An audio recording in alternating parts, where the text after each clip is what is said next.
All right, good morning and welcome to the channel. Today we're going to be talking about HUD and criminal convictions and also in relation to drugs.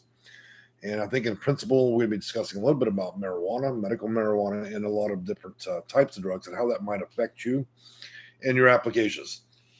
Now, before we get started, I'll let you know that this is a really hot housing market. So I did put my 4-bedroom house on the market. And so right now we've got a cabin here we're staying in. The thing is, you always want to sell a home when the market's right, but unfortunately, you have to move out of it. So we're going to be in this cabin, and then when the market deflates, it's a good time to buy. So it'll probably be like this for a little bit.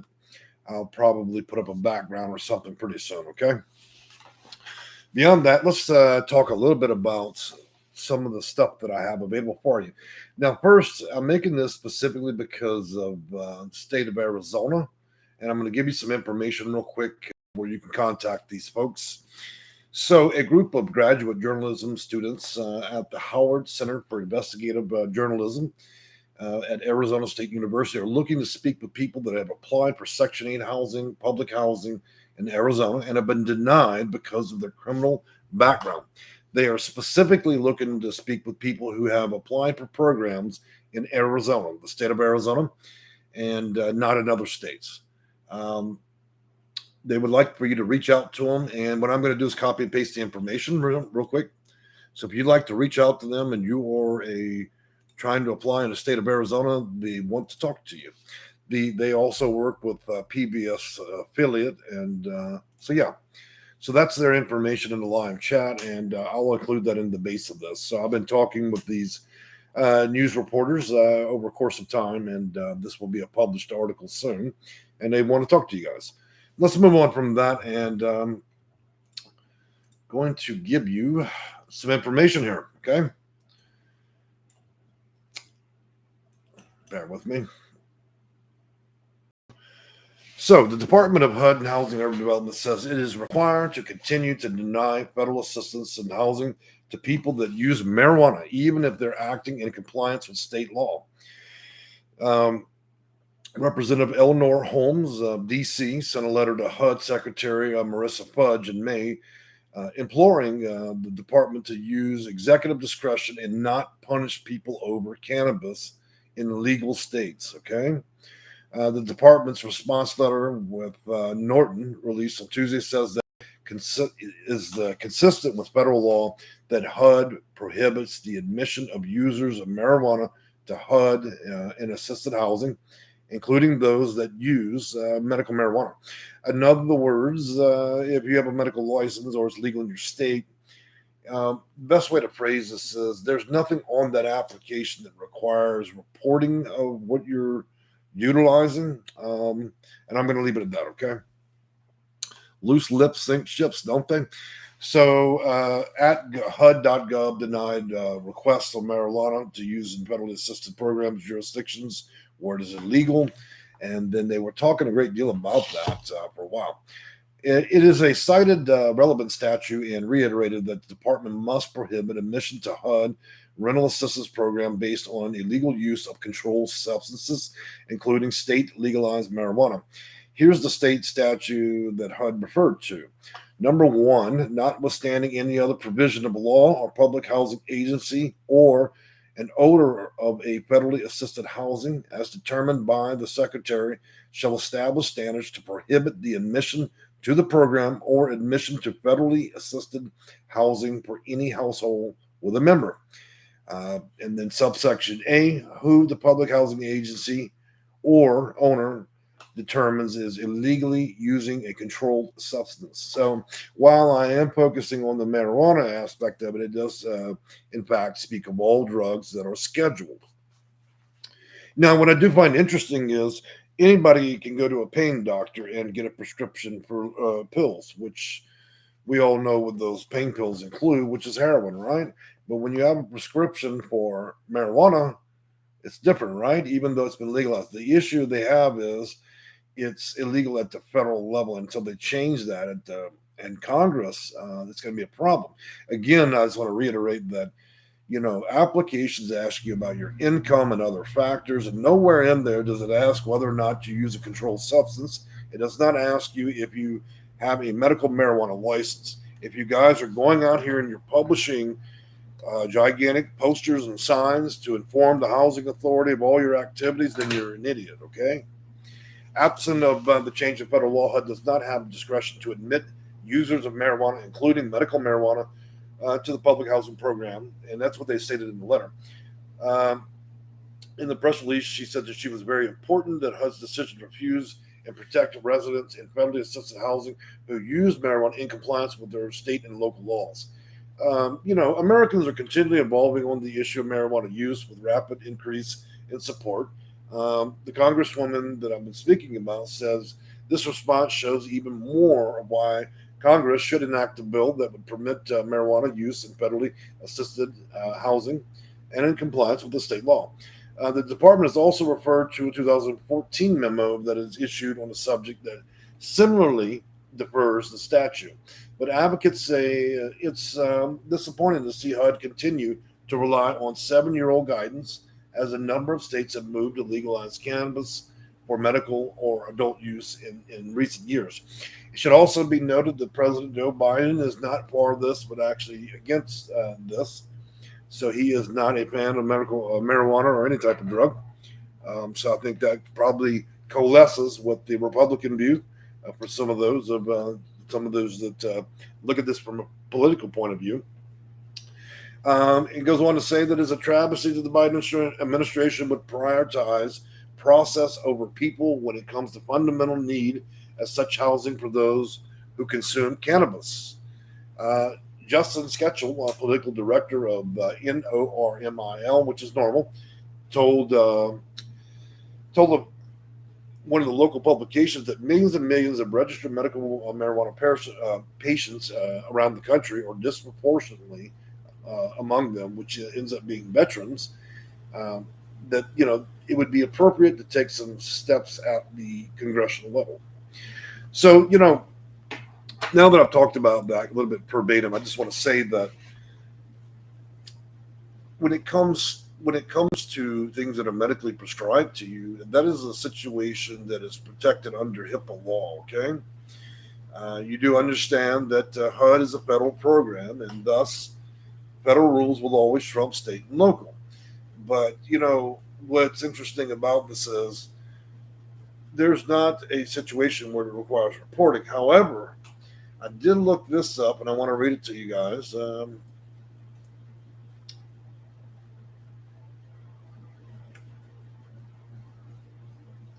Now, this is another political move, I guess. So we're going to talk about Section 8 drug test and substance testing, okay?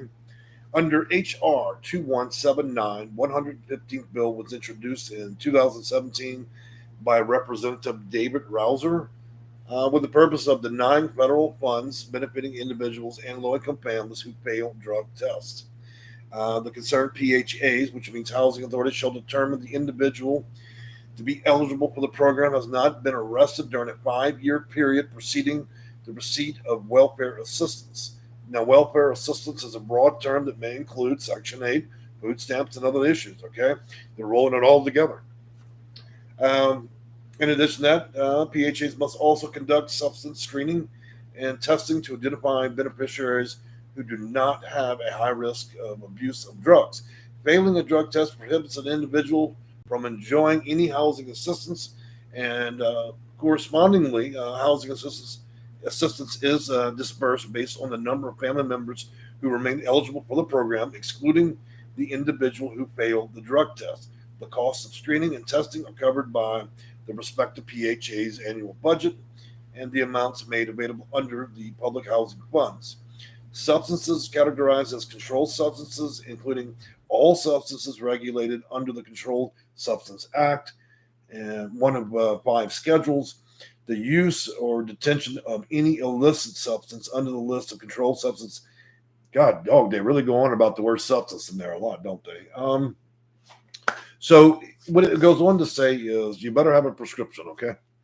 And if you're charged with a crime in relation to being pulled over and your pain pills fall out the pill bottle, with your name on it, or you have them in a pill bottle that's not with your name on it, you could be in some serious trouble. Okay, they're not going to make any distinction with this. So for those of you that are being treated for chronic pain, that you're being treated for chronic anxiety, when we're talking about Percocet, Percodan, Xanax, and all those other drugs that people take, both legally and illegally. Same thing with cannabis oils, and other things. I think that this HR bill has not passed in relation to Section 8. Okay, this was put out. It's only a matter of time. So before it does, and when it does, guys, here's the reality. If you get a conviction in relation to this, as we've been talking about criminal histories, your first reprieve will come at about 5 years after the conviction, but more than likely you will be biased in the system for probably up to 10 years. And as I said before, with the applications, when you look at that from a perspective of the housing authority, let's talk about that for a minute. So there's two sides to every story, right? So why would there be so much action behind those and drug activity and criminal histories? Well, it's simple. Any of you that have ever dealt with project-based properties like I have would know that it only takes one person with a prior history of drug dealing to move in and absolutely crush a property. What do I mean by that? Well, there are situations where if they didn't closely regulate the type of people that were leasing in project-based housing and other properties under Section 8, then it only take one bad actor getting in, and then it can take over the property. I've dealt with cases for landlords where they have been under the threat of mortal harm by the drug dealer, and they ran the landlord off the property, told them they'll never come back. If you come back, we'll mess you up. And so those situations become pretty serious. So I think that this is an effort probably from the early days, the Reagan administration, when they were really hammering out the details about drug activity and so on. It was their motto at the time, get rid of all drugs. And so this over time has become what it is. So until they legalize at the federal level for marijuana and other substances, it will remain a situation where they're not going to be able to give you housing. And if you have an arrest record for it, you'll need a minimum of 5 years, 5 to 10 years before they'll consider allowing you to utilize it. Now, if you become convicted of it in the family, they're going to set up some separate rules for that. But as far as now is concerned, HR 1279, the 100th bill back in 2017, should represent the actual law as it stands today. Okay? If you have any questions about that, I would encourage you. Again, I'm going to go over the information for these folks at Arizona State that we've been speaking with. So you have journalists at the Howard Center for Investigative Journalism and at the Arizona State University are looking to speak with people who have applied for Section 8 housing or public housing in Arizona who have been denied because of their criminal background. They are also specifically looking to speak with people who have applied for programs in Arizona and not other states. You can reach them at their email, which is howard.center.asu@gmail.com, or you may contact 623-252-1770. As soon as they publish this article here, I'll be happy to publish that on the community page for our channel, and then y'all can take it from there. Okay. All right. Well, guys, I'm going to head out. This has been a difficult couple of weeks moving.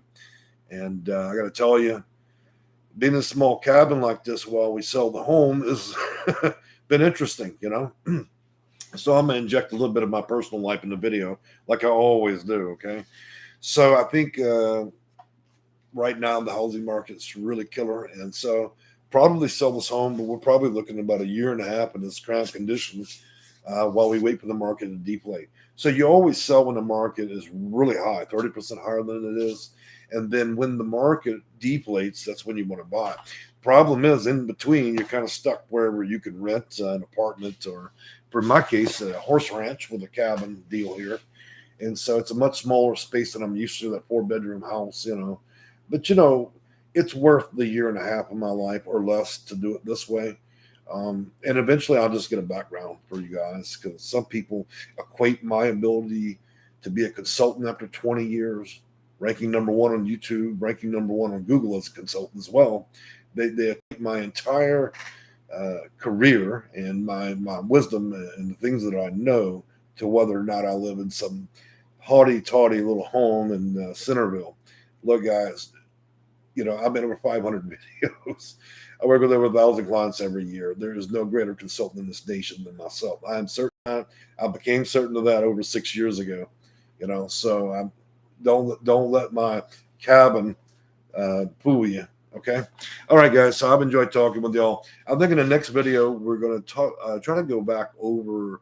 What we're going to do is we're going to talk about vouchers again, because we're having a real disconnection with that. And I think that we're going to go over all the different types of vouchers, who would be able to receive them, the quickest ways to get them, and the different methods, the methodology that they use for their policies, procedures, data manuals, HUD manuals, director's reports, Title 24, Federal Code of Federal Regulation, and see how your applications versus your ability to apply would affect you effectively getting a voucher as quickly as possible. So, by the way, good morning, City Survivor. Welcome to the channel. So, all right. Well, I figured this wasn't going to be a hot video. That's all right. We've only had a consistency of 7 live viewers, but that's all right.